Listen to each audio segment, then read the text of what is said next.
पिछली वीडियो में दिखाया गया था कि हिमारी घर जा रही होती है तो शिन को उसके दोस्तों के साथ देखती है।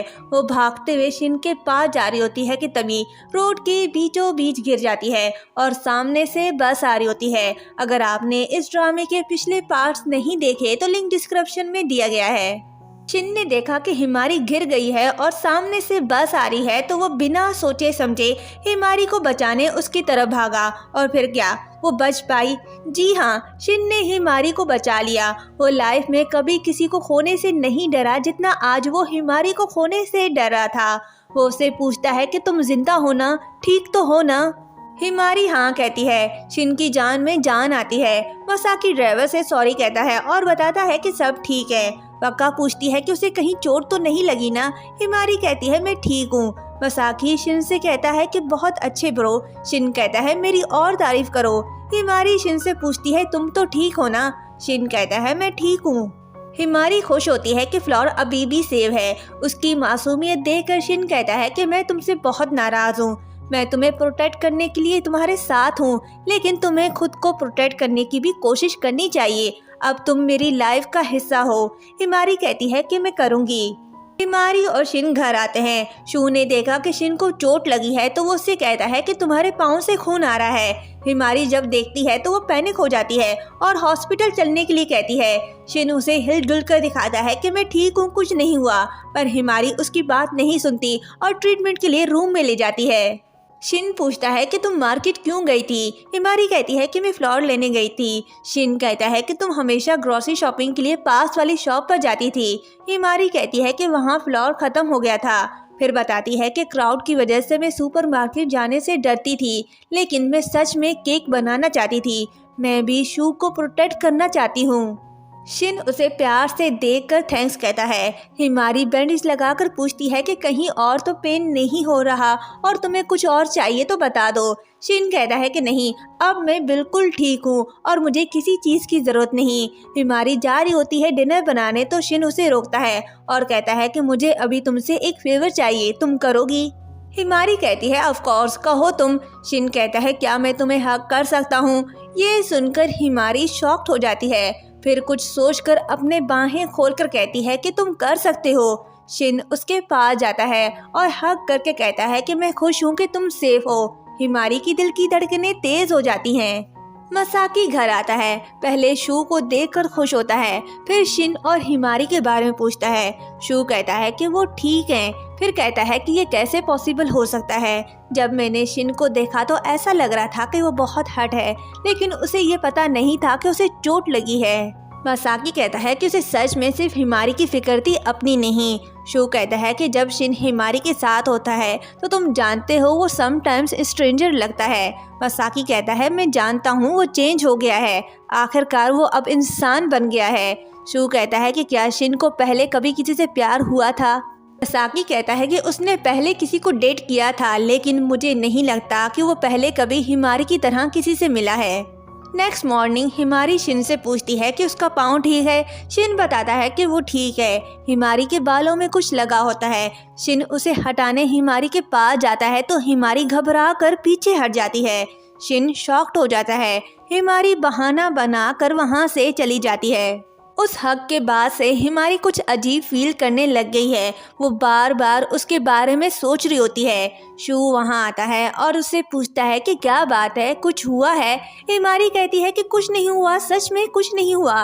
तभी हयाशी आती है और उसे एप्लीकेशन फॉर्म देकर जा रही होती है तो शू उसे घर डिनर पार्टी के लिए इनवाइट करता है।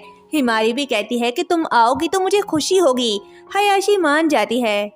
शिन घर आ रहा होता है और हिमारी के बारे में सोचकर कहता है कि मैंने तुम्हें अपने बाहों में इसलिए पकड़ रखा था क्योंकि मैं ये जानना चाहता था कि तुम हमेशा की तरह मेरे पास हो और ये कि तुम जिंदा हो, क्योंकि एक पल के लिए मैं ये सोचकर डर गया था कि मैंने तुम्हें खो दिया है। फाइनली हिमारी ने शू के लिए केक बना ही लिया। वो बहुत खुश होती है। शिन डेकोरेट कर रहा होता है। शिन का टच करना, उसके क्लोज होना हिमारी को ऑकवर्ड फील कराता है। वो शिन से दूर रहने लग जाती है। बर्थडे पार्टी स्टार्ट होती है। सब बहुत एंजॉय कर रहे होते हैं। हयाशी कहती है कि मैं तुम्हारे लिए गिफ्ट नहीं लाई, तुमने मुझे डिनर पार्टी के लिए इनवाइट किया था।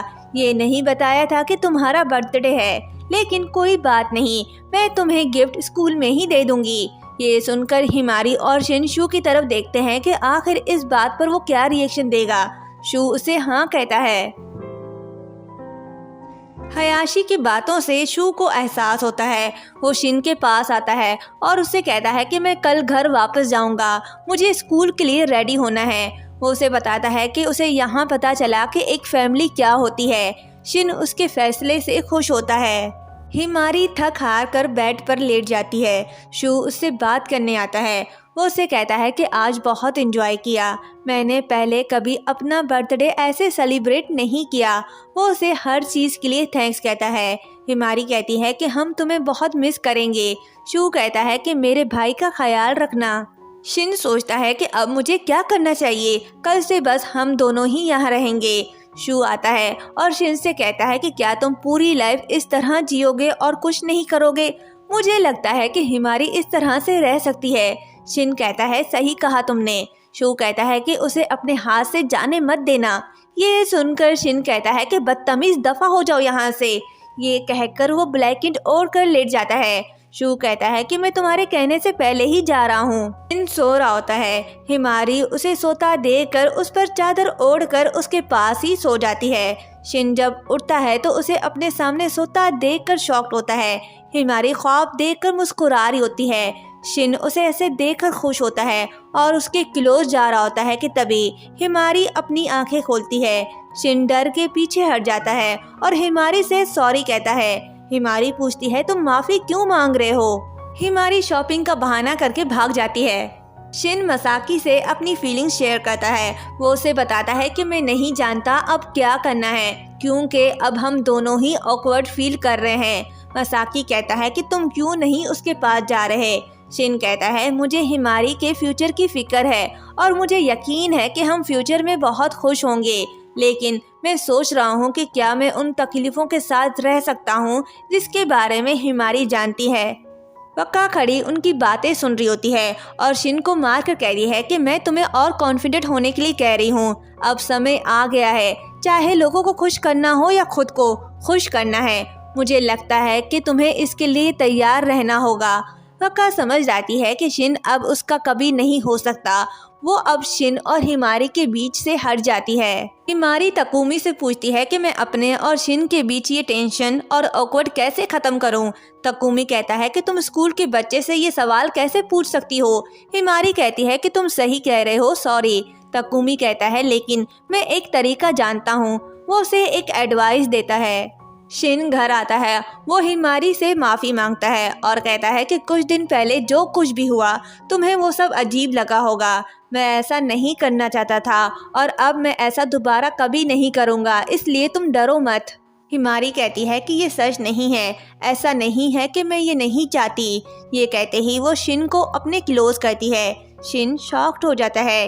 हिमारी कहती है कि मुझे तकुमी ने हम दोनों के बीच सब ठीक करने का ये तरीका सिखाया। हिमारी घर वापस आ रही होती है, तभी उसकी नज़र केक पर पड़ती है। वो उसे देख रही होती है, तभी वहाँ मित्सुकी आता है। हिमारी उसे देखकर कहती है कि तुम वापस आ गए। शिन बड़ा खुश होकर घर जा रहा होता है, लेकिन वो देखता है कि हिमारी किसी लड़के के साथ है और बहुत खुश दिखाई दे रही है। वो दोनों को देखकर जेलस हो रहा होता है और छुपके से उन्हें फॉलो करता है और यहीं पर ये पार्ट एंड होता है।